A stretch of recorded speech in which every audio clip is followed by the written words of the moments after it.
Hello friends, welcome to TMC maths. Friends, आज हम लोग मैट्रिक परीक्षा 2024 के लिए वीवीआई प्रश्नों को हल करने वाले हैं। यह प्रश्न फ्रेंड्स आपके मैट्रिक परीक्षा 2024 में अवश्य आएगा। इस टाइप के प्रश्न हर साल मैट्रिक परीक्षा में पूछे जाते हैं। तो चलिए फ्रेंड्स, इस प्रश्न को हल करना सीख लेते हैं। देखिए फ्रेंड्स, प्रश्न है सिद्ध करें कि 3 + 2√5 एक अपरिमेय संख्या है।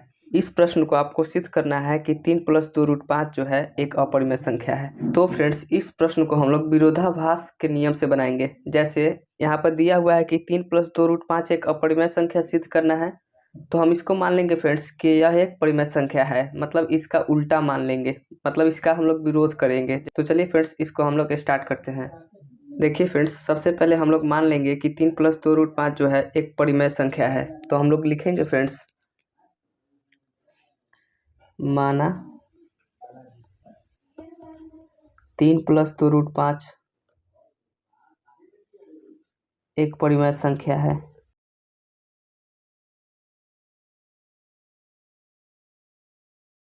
अब देखिए फ्रेंड्स, 3 + 2√5 एक परिमेय संख्या है। तो आप जानते हैं कि परिमेय संख्या कौन होता है? जो p/q के रूप में रहता है। जो p/q के रूप में रहता है उसको हम लोग परिमेय संख्या कहते हैं। तो यहाँ पर फ्रेंड्स 3 + 2√5 जो होगा वह p/q के बराबर हो जाएगा। यह आपका हो जाएगा 3 + 2√5 जो होगा वह p/q के बराबर होगा, क्योंकि फ्रेंड्स 3 + 2√5 को आप परिमेय संख्या मान चुके हैं। और यहाँ पर फ्रेंड्स q जो होता है वह 0 नहीं होगा। q 0 के बराबर नहीं होगा। q यदि 0 के बराबर हो जाएगा तो यह इन्फिनिटी हो जाएगा, यह आपका अनंत हो जाएगा। और आप जानते हैं फ्रेंड्स कि यहाँ पर p और q जो होगा वह दोनों पूर्णांक होगा।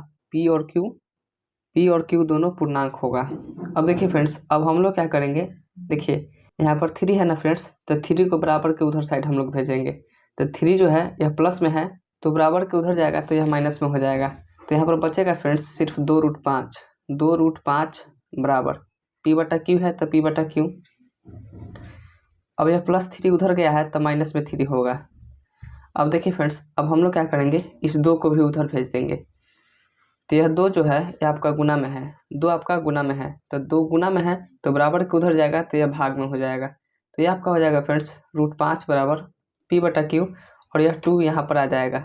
यह 2 आपका भाग में हो जाएगा। -3 है तो -3, और इसके बटा में भी 2 हो जाएगा।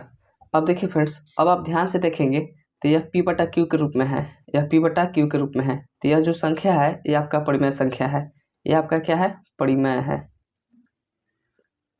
उसके बाद फ्रेंड्स 3/2 जो है यह भी आपका p/q के रूप में है, यह भी आपका p/q के रूप में है। तो यह भी आपका परिमेय संख्या है।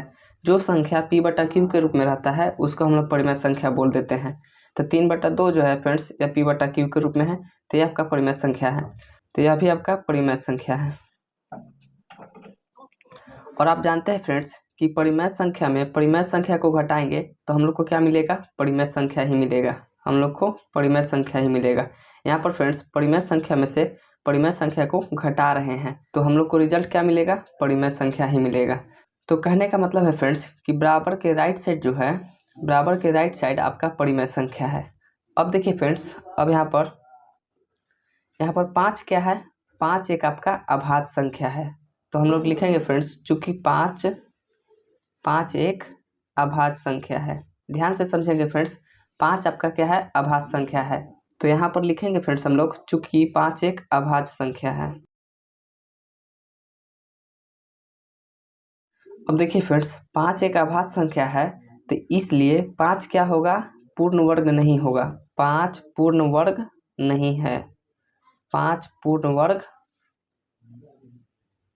नहीं है। पूर्ण वर्ग कहने का मतलब फ्रेंड्स देखिए, जैसे पूर्ण वर्ग कहने का मतलब है, जैसे 4 जो है ये आपका पूर्ण वर्ग है, क्योंकि 4 का रूट क्या हो जाएगा, 2 हो जाएगा। मतलब जिसका रूट निकल जाता है वह आपका पूर्ण वर्ग कहलाता है। जैसे फ्रेंड्स 16 जो है ये आपका पूर्ण वर्ग है, क्योंकि इसका रूट जो होगा वह 4 होगा।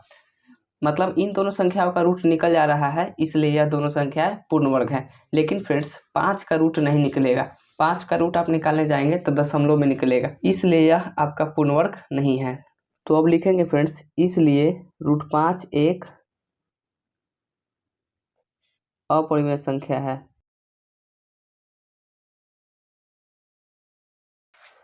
तो अब हम लोग लिखेंगे फ्रेंड्स, अतः अतः अपरिमेय संख्या बराबर नहीं होगा परिमेय संख्या। इसलिए 3 + 2√5 एक अपरिमेय संख्या है। तो इस तरह से फ्रेंड्स हम लोग सिद्ध करने वाले प्रश्नों को हल करेंगे। उम्मीद है कि आप समझ गए होंगे।